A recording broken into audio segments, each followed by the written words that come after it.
É tão bom estar na presença do Senhor. Amém. E eu creio que o Senhor está aqui hoje, no nosso meio. O irmão acredita nisso, que Deus está aqui hoje. Independentemente se o irmão está a sentir ou não, eu tenho convicção que o meu Deus, Ele é real e Ele está presente nesta noite aqui. Amém? Aleluia. Sem mais demoras, eu peço aos irmãos que abram no Evangelho escrito por o apóstolo João, no capítulo 3, no versículo 1 em diante.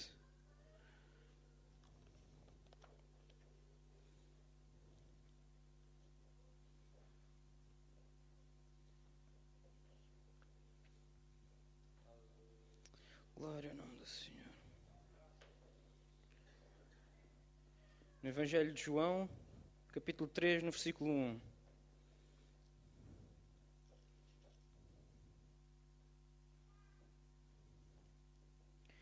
E havia entre os fariseus um homem chamado Nicodemos, um dos principais dos judeus. Este de noite foi ter com Jesus e lhe disse: Rabi, sabemos que és mestre vindo da parte de Deus, porque ninguém pode fazer estes sinais que tu fazes se Deus não estiver com ele. A isto respondeu Jesus: em verdade te digo, que se alguém não nascer de novo, não pode ver o reino de Deus. Perguntou-lhe Nicodemos: como pode um homem nascer sendo velho? Pode porventura voltar ao ventre materno e nascer segunda vez? Respondeu Jesus: em verdade te digo, que quem não nascer da água e do Espírito não pode entrar no reino de Deus. O que é nascido de carne é carne, o que é nascido do Espírito é Espírito. Não te admires de eu te dizer, importa-vos nascer de novo. O vento sopra onde quer. Ouves a sua voz, mas não sabes de onde vem, nem para onde vai. Assim é todo o que é nascido do Espírito. Então lhe perguntou Nicodemos: como pode suceder isto? Acudiu Jesus: tu és mestre em Israel e não compreendes estas coisas. Em verdade te digo que nós dizemos o que não sabemos e testificamos o que temos visto. Contudo, não aceitais o nosso testemunho. Se tratando de coisas terrenas não credes, como quereis se vos falar das celestiais? Ora, ninguém subiu ao céu, senão aquele que lá desceu, a saber, o Filho do Homem, que está no céu. E do modo porque Moisés levantou a serpente no deserto, assim importa que o Filho do Homem seja levantado, para que todo o que nele crê tenha a vida eterna. Glória ao nome do Senhor. Até aqui a palavra de Deus. Vamos ter uma palavrinha de oração. Pai amado, obrigado por este dia, Senhor. Obrigado pela oportunidade de podermos estar na Tua casa, Senhor, para ouvirmos a Tua palavra, Deus. Oh Pai, faz que agora esta palavra faça sentido nos corações, Senhor, que possa entrar, Senhor, e mudar vidas, Deus. Oh Pai, é isso que nós pedimos neste dia, Pai. E tudo entregamos, Senhor, nas Tuas mãos, em nome de Jesus. Amém. Podes assentar. Nós vemos aqui um certo homem chamado Nicodemos. Este homem diz que é um dos principais dos judeus. Nós vemos que era um homem eloquente, era um homem inteligente, era um homem que tinha um estatuto em Israel. Ele era um dos principais. E ele foi ter com Jesus. Diz que ele era um dos principais lá das seitas judaicas e que ele tinha bastante conhecimento da lei. Então ele foi ter com Jesus. E ele vem ter com Jesus já dizendo: olha, sei que tu vens da parte de Deus, porque ninguém pode fazer estes sinais sem ser tu. Ele compreendia bem a natureza de onde Jesus vinha, porque ele conhecia a lei, ele conhecia a palavra. Mas irmãos, conhecer a palavra não é tudo. E nós vemos isto neste homem. Ele conhecia a palavra, ele tinha um conhecimento vasto, até ao ponto de eu conseguir reconhecer que Jesus vinha da parte de Deus. Mas ele não conseguia compreender por tudo. Jesus continua e lhe diz: olha, em verdade te digo, que se alguém não nascer de novo, não pode ver o reino de Deus. E ele ficou com uma questão na mente: o quê? Nascer de novo? E ele pergunta, faz-lhe uma questão: como pode um homem velho voltar a entrar no ventre da sua mãe e nascer de novo? Ele ficou um pouco esquisito, um pouco assim: espera lá, mas isto não faz sentido. Isto não faz sentido nenhum. E se nós formos ver pela natureza humana e pela ciência, nós sabemos que isso não é possível. Não é possível um homem nascer duas vezes. Pelo menos de ventre de mãe, não pode ser, só uma vez. Então, nós temos completamente noção que Nicodemos ficou confuso, porque ele só conseguia ver o que estava por aqui. Ele só conseguia ver o que era terreno. Então Jesus diz-lhe novamente: em verdade te digo, quem não nascer da água e do Espírito não pode entrar no reino de Deus. Jesus aí abre-lhe a porta e mostra-lhe um bocadinho mais. Ele diz: olha, não é um nascimento físico, é um nascimento espiritual. É um nascimento em que tu abres os olhos e tu vês algo novo. Tu vês algo que não te compreendias antes, tu começas a ver as coisas de maneira diferente. É algo novo. É um nascer diferente. Um homem natural por si próprio não consegue nascer dessa maneira. E aí, irmãos, hoje muitas pessoas têm o conhecimento da palavra de Deus. Muitos conhecem a Bíblia melhor que eu, qualquer pastor. Eles sabem a Bíblia de trás para a frente, de frente para trás. Conhecem cada pormenor da Bíblia. Mas eles falta-lhe uma coisa: nascer de novo. Não interessa se tu conheces a Bíblia de trás para a frente, de frente para trás. Se tu não tiveste um encontro verdadeiro com Cristo, nada da Bíblia faz sentido. Nada. Em 1 Coríntios, o capítulo 1, versículo 18, Paulo diz que a palavra da cruz é loucura para aqueles que não a aceitam. Porque não faz sentido. Não faz sentido esta palavra sozinha. Irmão, falta mais alguma coisa. Não basta crescer nos bancos da escola dominical e viver uma vida aparente, consoante aquilo que a palavra de Deus diz. Não vale a pena isso apenas. Eu posso crescer na escola dominical, por exemplo, aqui que nós temos, e que eu venho sei historinhas todas de cor. Sei historinhas lá dos heróis da Bíblia, todas de cor, sei tudo de cor, mas nada de aproveita se eu não tenho um encontro verdadeiro com Cristo. Nada interessa se eu não tenho um novo nascimento, se não nasço para o espiritual, se eu não começo a compreender aquilo que Deus quer na minha vida.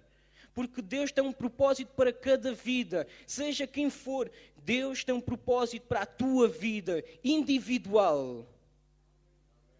Um propósito para cada um.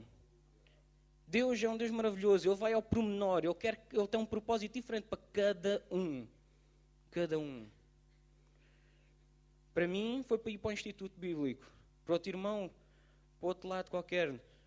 Para mim, a seguir ao Instituto Bíblico, não sei. Estamos muitos lá agora. Muitos, entre aspas. Estamos uns quantos.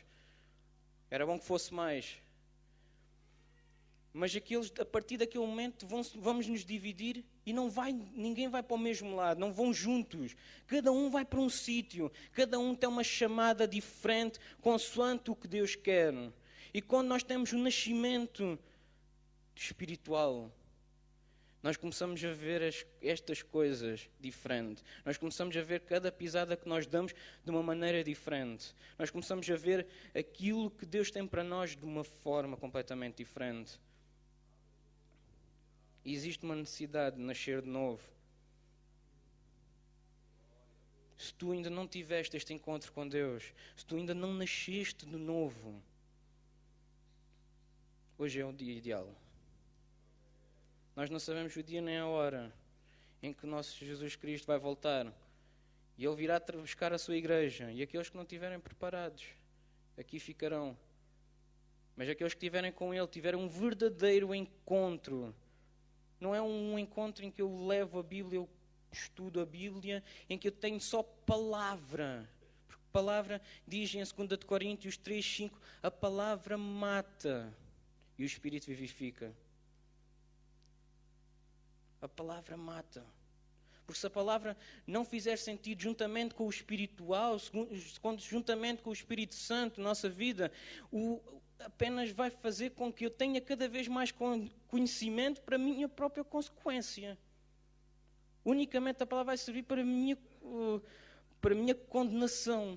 Porque quanto mais eu sei, eu tenho cada vez mais obrigação de a seguir e conhecer Deus cada vez mais. Porque quanto mais eu leio a Bíblia, mais conhecimento eu tenho de Deus. E se eu não tenho um verdadeiro encontro, se eu não o busco para ter um encontro com Ele, se eu não vou ao encontro dEle para ter um relacionamento com Ele, a palavra de Deus vai... Acho que é para pior, mas vale não ter conhecimento, se não for para ter um verdadeiro conhecimento da palavra de Deus.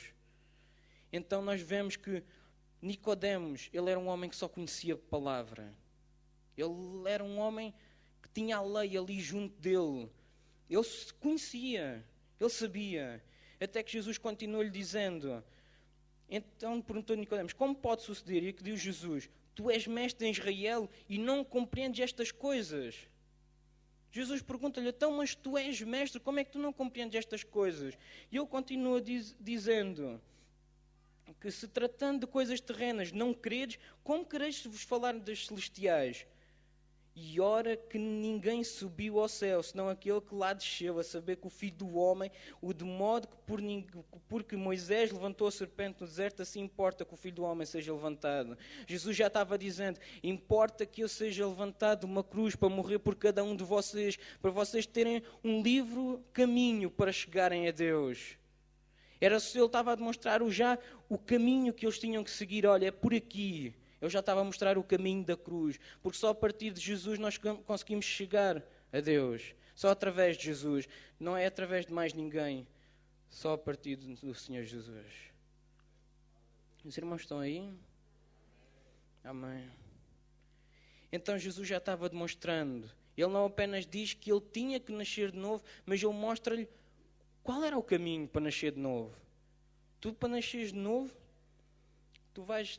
tens que crer em mim. Tens que crer em mim. Quando eu morrer naquela cruz e ao terceiro dia ressuscitar, tu vais ter que crer em mim, que eu sou o Filho de Deus. Porque, irmãos, tanto no Velho Testamento como no Novo Testamento, eles eram salvos por uma única coisa. Pela fé em Cristo Jesus. No Velho Testamento era crer que Jesus viria. Agora nós cremos que Jesus já veio, morreu por nós. Amém? Os irmãos creem nisso? É algo que nós temos de ter convicção, que Jesus já veio. Ele já morreu numa cruz. E ele ressuscitou, graças a Deus. Ele não ficou naquela cruz. Então nós temos, através de Jesus, nós temos esta capacidade, entre aspas, de poder chegarmos a Jesus e podemos nascer de novo e ter uma visão completamente diferente da vida. Porque, irmãos, o Espírito, quando nós chegamos no espiritual, as coisas são completamente diferentes. E nós vamos ver lá em Atos 2. Peço aos irmãos que abram comigo. Nós vamos ver o que é que quando aqueles homens tiveram conhecimento e o Espírito Santo desceu sobre as suas vidas, o que é que aconteceu com eles? Glória ao nome do Senhor. Coisa maravilhosa. Atos 2, no versículo 1 ao 4. E ao cumprir-se o dia do Pentecostes, estavam todos reunidos no mesmo lugar. E de repente veio do céu um som como de um vento impetuoso, e encheu toda a casa onde estavam assentados. E apareceram distribuídas entre eles línguas como de fogo, e pousou uma sobre cada um deles. E todos ficaram cheios do Espírito Santo e passaram a falar em outras línguas, segundo o Espírito lhes concedia que falassem. Glória ao nome do Senhor. Então nós vemos aqui que neste acontecimento, para mim é dos maiores acontecimentos na Bíblia. Para além de Jesus ter morrido na cruz, que é o maior acontecimento, seguido é este. Os discípulos são revestidos do poder de Deus. O Espírito Santo cai sobre eles. E nós vemos a mudança que existe. Logo naquele momento, Pedro, um pescador, que os sacerdotes até perguntaram-se, quem é que este homem... pescador, inculto, que não sabia falar, fala-nos assim, com esta ousadia, para connosco. Eles falam, dizem, mas não acreditam que eu não estou a dizer, então vamos lá ver aqui no capítulo 4, no versículo 13, diz assim, ao verem a intrepidez de Pedro e João, sabendo que eram homens iletrados e incultos, admiraram-se e reconheceram que haviam eles estado com Jesus. Não estou a dizer nada que não esteja na Bíblia. Então nós vemos a mudança que existe na vida de Pedro quando o Espírito Santo desce sobre eles. Pedro torna-se um homem completamente diferente. Pedro, que tinha negado Jesus 3 vezes, é o homem que agora levanta-se sobre aquela multidão toda que estava-se reunido naquele dia do Pentecostes e fala do que Jesus ressuscitou dentre dos mortos e é necessário que vos arrependei-vos e mudeis de vida. Um homem cheio de ousadia, porque ele estava cheio do Espírito Santo. A parte espiritual dele estava viva e bem viva. Ele tinha um relacionamento com Deus espetacular. Porque ele mantinha esse relacionamento. Eles tinham estado durante 10 dias juntos em oração, no cenáculo lá, orando, para que descesse a promessa do Pai sobre eles. E quando desceu, que coisa maravilhosa que aconteceu. Então nós vemos que quando a parte espiritual desperta nas vidas das pessoas, há uma mudança completamente na vida. Amém. E irmãos, e é necessário, e eu friso novamente, é necessário nascer de novo. É necessário ter um verdadeiro encontro para que estas coisas aconteçam, para que o Espírito Santo possa descer sobre as vidas, para que o Espírito Santo mova as vidas e molde as vidas. E nós vamos ver uma das coisas que o Espírito Santo faz nas vidas. Eu gosto de usar um exemplo de uma ação que o Espírito Santo tem na vida de uma pessoa. Nós, quando aceitamos Jesus, nós somos como um autêntico calhau, uma pedra sem forma. Uma pedra completamente, como nós quando encontramos ir no chão e andamos aos pontapés com ela, uma pedra assim sem forma nenhuma. E quando nós aceitamos Jesus, o Espírito Santo começa a trabalhar nessa pedra, que não tem forma nenhuma. É uma pedra que não damos nada por ela. Mas Deus vê algo de extraordinário dentro dessa pedra. Ela vê lá dentro um diamante, dentro dessa pedra. E o Espírito Santo começa a trabalhar naquela pedra. E vai trabalhando, vai moldando. E quando o Espírito Santo acabar, enquanto vai acabando, começa-se a ver uma forma completamente diferente. Aquela pedra que era um calhau, torna-se num diamante. Porque essa é a transformação que o Espírito Santo faz na vida de uma pessoa. E nós vamos ver uma das coisas que o Espírito Santo faz. Vamos abrir em Gálatas 5.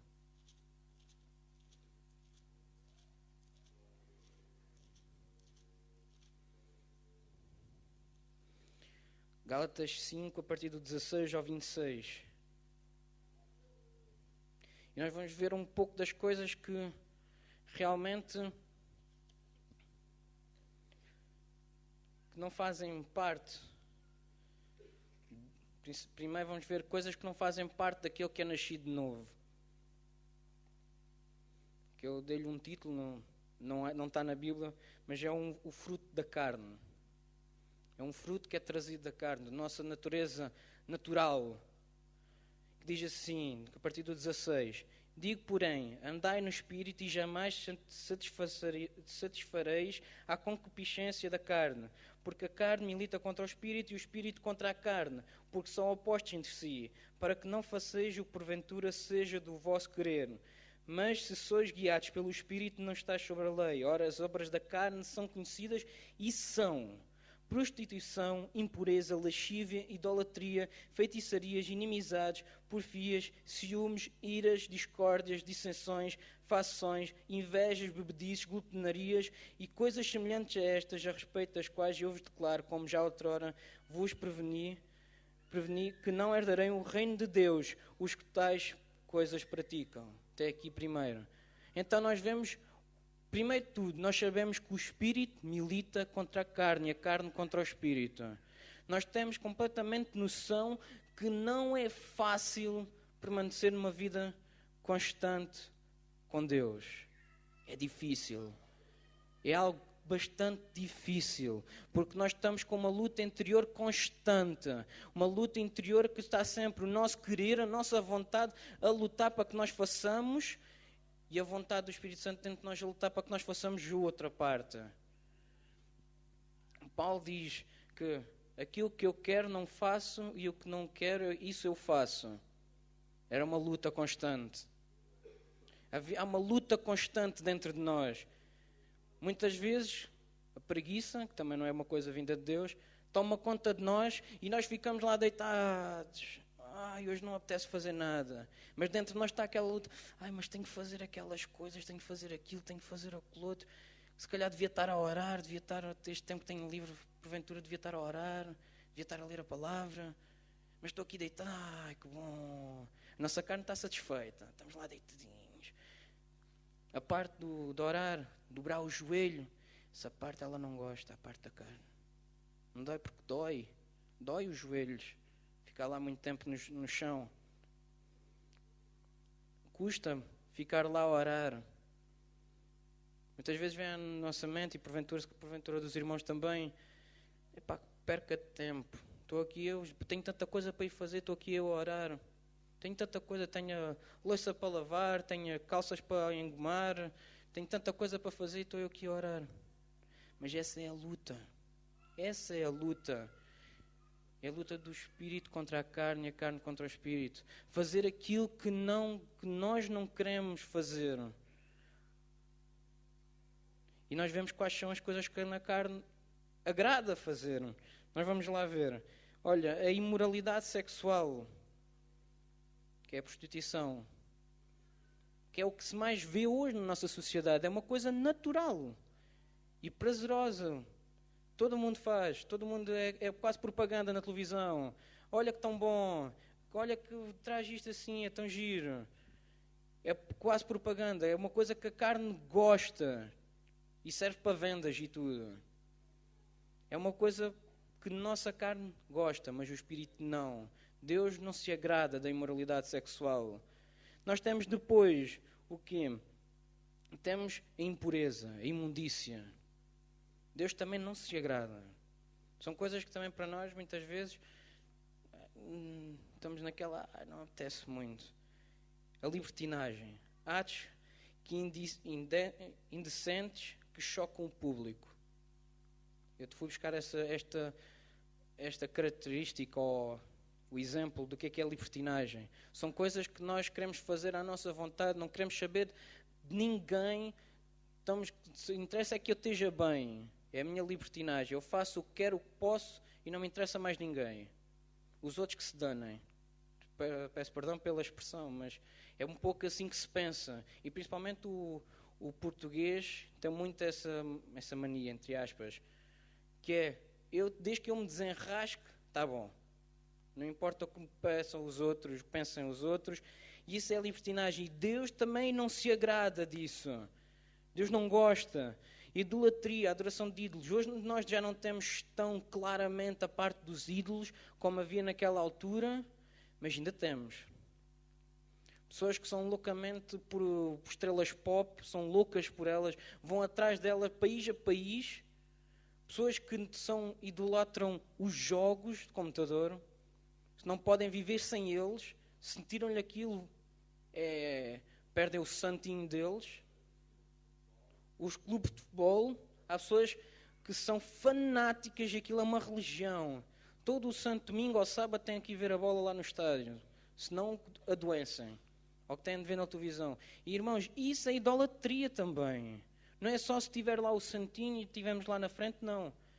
Coisas que nos afastem de Deus e que nos ocupem um lugar de Deus é idolatria também. De seguida, o que temos mais? Temos feitiçarias. O que incluem as drogas também. Que naquela altura a feitiçaria também era tomarem drogas para alucinarem. E assim tinham as feitiçarias feitas. E as drogas estão incluídas dentro desse pacote. As drogas também não agradam a Deus. São contra a vontade de Deus. E Ele não gosta. Porquê? Também porque fazem mal a nós. Irmãos, todas estas coisas não é porque Deus apeteceu, fez uma birra e disse, olha, agora isto não se faz. Não, todas estas coisas Deus fez e disse que não é bom, porque também não faz bem a cada um de nós. Deus não fez, olha, agora apetece-me isto, não se faz, não se faz, não se faz. Não é uma lista de regras em que nós não podemos fazer, está assim estipulado. Não, são coisas que naturalmente, se nós estivermos dentro da vontade de Deus, nós não vamos querer fazer. Naturalmente. Não é forçado. Quando é forçado é porque não estamos a fazer de boa vontade e nós queremos fazer aquelas coisas. E nós temos mais outras coisas, não vale a pena estar a frisar, temos a hostilidade, a inveja, a ira, o egoísmo, as dissessões. Isto aqui eu gostava de frisar, as dissessões, são divisões. Muitas vezes isto é uma coisa que, dentro da igreja tenta entrar de uma forma grande mesmo. Dissessões. O Satanás é uma das formas que Satanás tenta arranjar para entrar dentro da igreja. É as divisões entre as pessoas, arranjar conflitozinhos, arranjar grupinhos, que é para dividir a igreja, que assim, porque a igreja dividida dá menos trabalho. Não tem força, não tem voz. Uma igreja pequena não tem tanta voz como uma igreja unida. Não tem. Uma igreja unida tem um poder de voz perante a sociedade muito maior do que uma igreja completamente separada. Cada um está por si. O poder de oração também, cada um por si. Mas se unirem, se pedirem juntos, irmãos, quando a igreja se une, coisas grandes vão acontecer. E é uma das áreas que o diabo tem usado para dividir a igreja, para que a igreja deixe de ter o poder. E nós temos que ter atenção a isso. E mais outras coisas que o apóstolo Paulo diz que não agradam a Deus e são fruto da carne, que é natural da carne. Mas agora vamos ver algo que isto é fruto do Espírito Santo na nossa vida. Vamos ver a partir do versículo 22. Mas o fruto do Espírito é amor, alegria, paz, longanimidade, benignidade, bondade, fidelidade, mansidão, domínio próprio. Contra estas coisas não há lei. E os que são de Cristo Jesus crucificaram a carne com as suas paixões e concupiscências. Se vivemos no Espírito, andemos também no Espírito. E não nos deixemos possuir de vanglória, provocando-nos aos outros, tendo inveja uns dos outros. Amém. Então nós podemos ver que o fruto do Espírito tem várias características. O fruto do Espírito eu gosto de ver como um fruto que vai crescendo, como por exemplo uma laranja, que tem vários gomos. E quanto mais o fruto cresce, o fruto só cresce, nós aqui, o fruto cresce com o quê? Com a água. A água, a terra, tem lá e o fruto vai crescendo, a árvore vai crescendo e vai dando fruto. Dentro de nós, é através da nossa régua espiritual, que é a oração. Se nós formos regando com a oração, se nós formos regando com a palavra de Deus, esse fruto vai crescendo em nós como uma laranja, com vários gomos. E cada um desses gomos é das características do fruto. O amor. O amor, e eu vou fazer uma pequena análise sobre cada aspecto do fruto do Espírito. Porque é importante nós termos noção de quais eles são. Se os irmãos quiserem estar com uma pequena atenção, porque isto é interessante. Diz assim, o amor. Para determinar melhor o significado, é o termo por fundamento a maneira do próprio Jesus falar. Em Mateus 5, 43, 48, é dito que o amor humano deve seguir o padrão de Deus. Não é um amor qualquer. Este amor que fala do fruto do Espírito. Isto não é um amor qualquer. Ali Deus é descrito como alguém que concede o bem independentemente da pessoa. Busca o melhor para o homem. Amar é uma atitude que envolve todo o nosso ser. Não é empatia, mas a capacidade, o poder e a determinação de amar as pessoas que não gostamos. Este é o amor sobrenatural. O amor do fruto do Espírito que cresce em nós é amar incondicionalmente.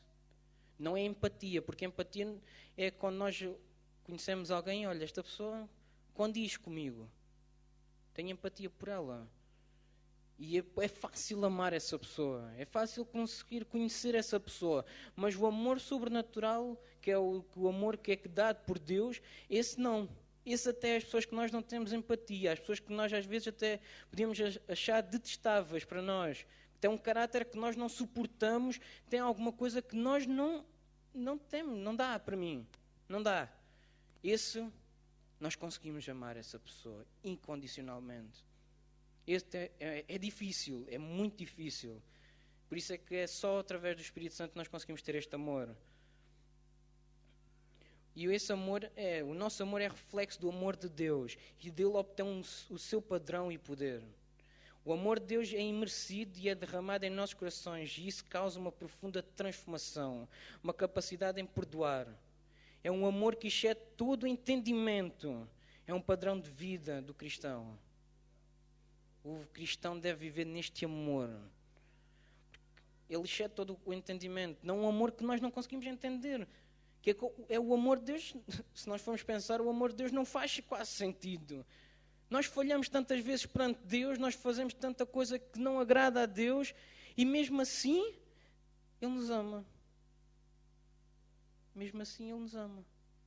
Por mais asneiras que nós possamos fazer, Deus continua a amar-nos. Agora, nós devemos também tentar estar bem com Ele, através desse amor, que esse amor é indescritível. E é tão bom quando nós sentimos esse amor de Deus. Amém. Os irmãos sentem esse amor de Deus. Dê um amém sincero. Isso é algo maravilhoso, sentir esse amor de Deus. E nós vamos continuar a ver. O facto do Pai ter enviado o Filho é a evidência suprema do amor de Deus. É a inspiração do nosso amor a Deus e ao próximo. Foi a partir que nós conhecemos Jesus e nós vemos o amor de Deus para connosco, é que nós conseguimos compreender esse amor. Dar o seu próprio Filho. Quem é que era capaz de dar o seu próprio Filho por alguma pessoa que nós não conhecemos? Eu não tenho filhos, mas eu digo, eu não era capaz. Digo mesmo, sou franco. Eu não era capaz de dar o meu filho por uma pessoa que eu não conheço. Mas Deus deu o seu próprio Filho por cada um de nós. Ele não nos conhecia. Eu sabia lá se nós iríamos aceitar a Deus ou não. Quer dizer, Deus sabe. Ele sabe todas as coisas, não é? Mas nós ficamos sem entender como é que Deus conseguiu dar o seu próprio Filho por toda a humanidade. Ele não deu o seu Filho só para aqueles que acreditaram. Ele deu o seu Filho para toda a humanidade, mesmo aqueles que zombam dele, escrevem coisas, dizem que Deus não existe, que Jesus é uma farsa. Como esse livro agora daquele autor que está aí, esse autor português que agora tem vindo a dizer que Jesus foi uma autêntica farsa. Como é que ele tem coragem de escrever uma coisa assim? Deus tenha misericórdia dele. Outro fruto do Espírito, a alegria. A alegria é um fator constante na vida do crente. Nós temos lá o exemplo da igreja em Filipenses. Eles eram uma igreja alegre.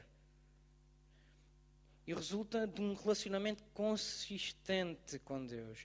É um regozijo que vem do Espírito Santo. É um sentimento que encontra as suas mais profundas satisfação no Senhor e consiste em fazer a vontade do Pai. O Espírito Santo conduz a tal. Quando nós estamos dentro da vontade do Espírito Santo, quando nós estamos dentro da vontade do Pai, nós fazemos as coisas e nós estamos sempre alegres. Nós não fazemos de má vontade. Nós fazemos com uma alegria que não dá para descrever. É uma alegria tão boa. Nós fazemos as coisas e nós sabemos, é tão bom estar na vontade de Deus. É tão bom. Os irmãos conseguem sentir essa alegria. Eu gosto tanto quando eu tenho noção que estou a fazer a vontade de Deus. É uma alegria que não tem igual. Outra parte do fruto do Espírito, a paz. É a serenidade e a tranquilidade, a mente quieta, a segurança da nossa condição perante o Senhor por causa da morte de Jesus, permite-nos viver em paz com os outros homens. Manifesta-se através de um bom relacionamento com o seu próximo e com o seu Deus, pois não guarda nada em seu coração, não guarda nada contra as outras pessoas. Resulta a paz da nossa dependência de Deus pelo conhecimento que Ele é e abarca todos os aspectos da nossa vida. Ele está a cuidar de cada parte da nossa vida. É a consciência que nós sabemos que Deus está a ver cada aspecto da nossa vida e nós temos noção que Ele está a resolver tudo. Tudo. Cada pormenor. Não é só alguns, Ele está a cuidar de cada um. E isso traz uma paz tranquilizadora nas nossas vidas que é maravilhoso. A longanimidade. Paciência para suportar injúrias de outras pessoas. É o antônimo O antônimo é impaciência. É uma face do amor. Tem, no entanto, algumas características que a distinguem. Diz, não nos deixamos arrebatar por explosões de ira e furor. Consiste em suportar as fragilidades e provocações alheias com base na consideração que Deus se tem mostrado extremamente paciente para connosco. A longanimidade longanimidade é ser longo a se irar, ser longo a demonstrar emoções que não tenham a ver com Deus. É uma pessoa que tem uma capacidade de... Possam-lhe estar a fazer tudo e mais alguma coisa, mas ela fica ali, tranquila. É complicado. Quantas vezes no trânsito nós não somos longânimos? Nadinha. Eu não sou. Passam-me à frente... E pronto, já está a minha parte carnal a agir. Quando passa um carro em contramão, quase em contramão, principalmente na Nacional, que é um perigo. Eu passo tantas vezes, estão pessoas a fazer ultrapassagens e quase que batem no carro, nós é que temos que desviar, aí perca a longanimidade toda. A pessoa fica... Isso é uma dificuldade minha mesmo. E... nem todos temos tudo, nós temos que trabalhar cada uma delas na nossa vida. E a longanimidade é isso, é ter calma, é ter uma paz, uma tranquilidade, é não se enfurecer por pouca coisa. É as pessoas estarem a fazer coisas contra nós e nós termos uma calma de está tudo bem, Deus está a tomar conta. Isso é ser longânimo. Benignidade refere-se a uma disposição gentil e bondosa para com os outros. O vocábulo pode ser traduzido por bondade. Algumas traduções têm bondade, outras têm benignidade. Nada tem a ver com fraqueza. Ser benigno requer grande força. A benignidade é a força sob o controle perfeito. Fazemos aquilo que devemos fazer e não aquilo que a ação da pessoa incita. A benignidade é isso, é ser bondoso para aquilo que nos estão a fazer mal. Isso é difícil. O longânimo é só ficar tranquilo, é não nos irar. A benignidade ainda é mais além. É se fazermos bem para aqueles que nos estão a fazer mal. Ai, que isso é difícil. A pessoa está-me a fazer alguma coisa mal, está atento. Por exemplo, está a levantar falsos testemunhos contra mim. E eu mesmo assim, eu vou ao pé dela e estendo-lhe a mão numa situação difícil que ela está a passar. Isso é ser benigno. É não nos afetarmos por coisas ruins que as outras pessoas estão a fazer para connosco, mas temos noção de que nós temos que amar o próximo. E amar o próximo, não é a pessoa que está-nos a fazer mal, é o próximo. Que pode ser também essa pessoa que está-nos a fazer mal. Então, essa ação. Fidelidade, ou dignos de confiança. Deus é digno de confiança porque Ele é fiel, assim nós devemos ser. Deus é fiel completamente. Se nós tivéssemos ter algum fiador, alguém para com fiador, Deus era excelente. Podíamos ter confiança que estava sempre tudo resolvido. Mas fidelidade é um sólido fundamento. Hoje vivemos à beira de um iminente colapso financeiro porque a confiança deixou de existir. A fidelidade é essencial no lar, na igreja, no trabalho e estende-se às mínimas coisas. Alguém que é digno de confiança é aquela cuja palavra podemos aceitar sem reservas. É saber que aquela pessoa que está a dizer, eu tenho confiança total que ela vai realizar isso. Isso é fidelidade.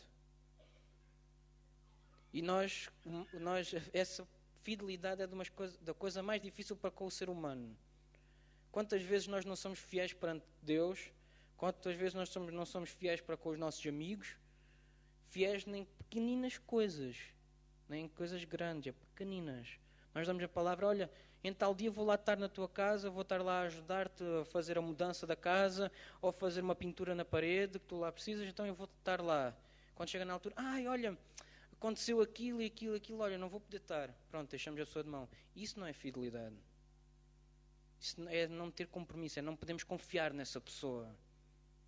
Isso é fidelidade. Mansidão. É preciosa aos olhos de Deus. Um dos maiores exemplos de mansidão é Moisés. Moisés foi uma das pessoas mais mansas.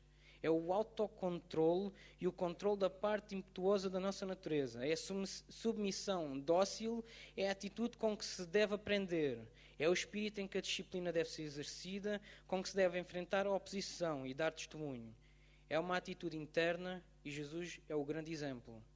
Jesus foi injuriado, quando ele estava perante os sacerdotes, ele foi ali injuriado, foi tratado mal e nunca saiu uma palavra da boca dele contra eles. Uma única palavra. Ele foi autocontrole. Moisés no deserto, com aquele povo mesmo assim, gancho. Eram tramados com Moisés, faziam tudo coisas mal contra ele. Estavam sempre a dar dores de cabeça, até ao ponto de Deus lhe dar 70 anciões para tomar conta do povo, que Moisés já estava com a cabeça quente já. Eles testaram a mansidão de Moisés até ao máximo, até que ele teve um descontrole e bateu com a vara na pedra, em vez de falar para a pedra, para dar água. E nós vemos aí que é preciso, foi levado mesmo ao extremo. E Moisés era uma pessoa mansa. Perante todas aquelas confusões, só houve uma única vez em que ele teve um autodescontrole. Então, ele é um dos exemplos para a mansidão. Temperança. E estou quase a terminar. Os irmãos não precisam estar inquietos. Está quase a terminar.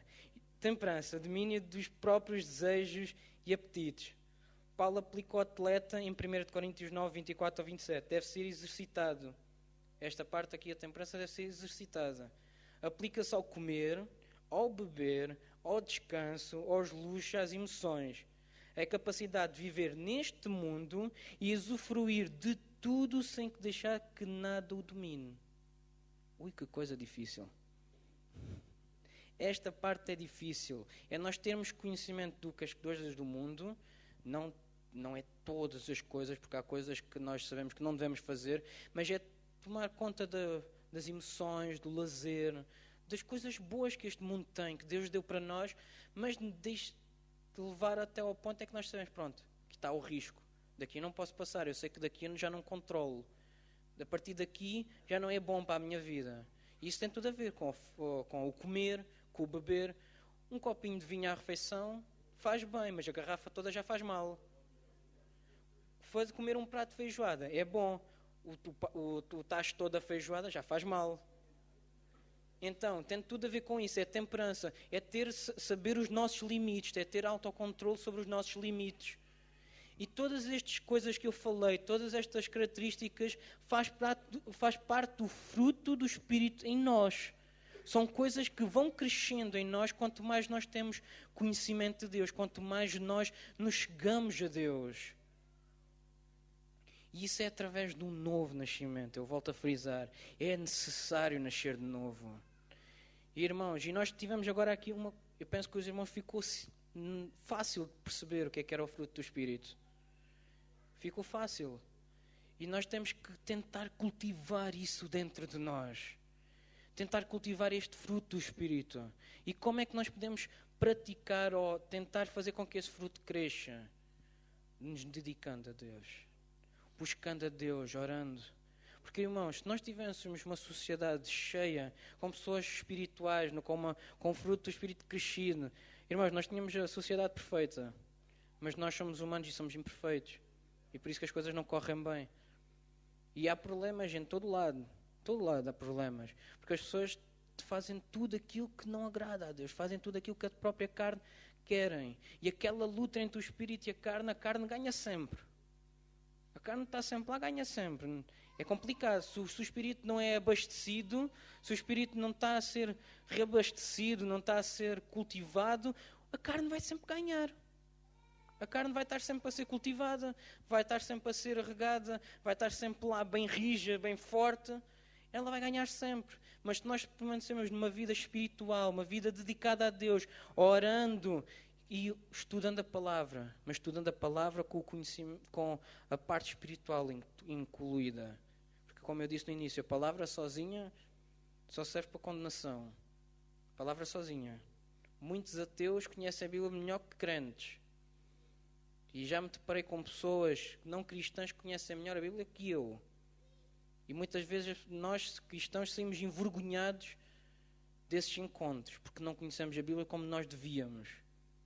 Como Paulo indicou lá a Timóteo, em 2 Timóteo 2,15.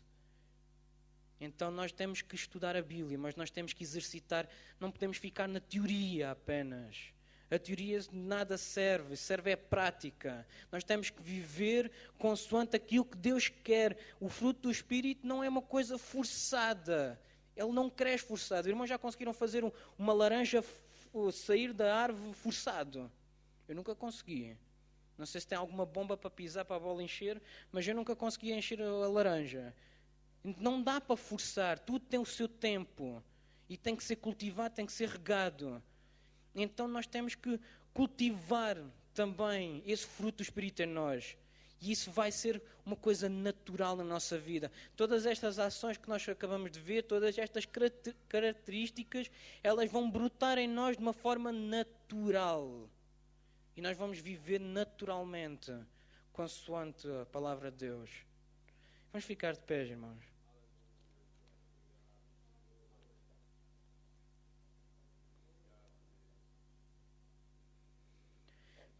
Nós temos lido, nós temos ouvido hoje sobre o caminho que leva até Jesus, até Deus. Nós temos visto que é necessário nascer de novo. Nós temos ouvido estas coisas, nós temos visto que a parte carnal sem a espiritual é vazia, não é nada, não serve para nada. Mas nós precisamos de cultivar uma parte espiritual, nós precisamos de cultivar algo mais dentro de nós. E nós temos visto, Nicodemos ouviu aquela palavra e ele não compreendia. Ele não compreendia porque ele estava a ver as coisas apenas pelas terrestres. Mas hoje nós tenho aqui apresentado um caminho que leva a algo mais sublime. Há um caminho que leva a algo mais nesta vida. Algo que dá sentido à vida. Quantos de nós gostaríamos de viver com estas características em nós? E muitas vezes sentimos desiludidos connosco próprios porque não conseguimos viver como queríamos. Viver com algo mais dentro de nós. Viver com algo que preencha a nossa vida. Algo que temos tentado preencher a nossa vida com coisas deste mundo, coisas materiais, em que são prazeres momentâneos. Mas hoje eu queria convidar e deixar um convite para quem quiser, para ter realmente um encontro com Deus. Um verdadeiro nascer de novo. Para que o Espírito Santo possa vir habitar na sua vida e possa começar a lapidar aquela pedra, aquele calhau e começar a lapidá-lo para ficar um diamante. Será que está alguém no nosso meio que gostaria de conhecer este Deus maravilhoso? Faça só um sinalzinho com a sua mão. É um Deus que Ele cuida de nós. Nós temos visto todas estas características. Uma delas é a paz que cria em nós. A tranquilidade, a confiança. Que em qualquer situação Ele vai estar lá a cuidar de nós. Seja em que situação for. Ele cuida. Ele olha por nós. Mas nós também temos que dar lugar no nosso coração a Ele. Está porventura alguém neste meio que queira receber este Jesus na sua vida, para que Ele possa trabalhar, que Ele possa reconstruir a peça quebrada, reconstruir aquilo que está mal na sua vida ou na minha. Está aqui alguém porventura? Basta fazer um sinal. Eu gostaria de orar por si, para que Deus possa cuidar da sua vida.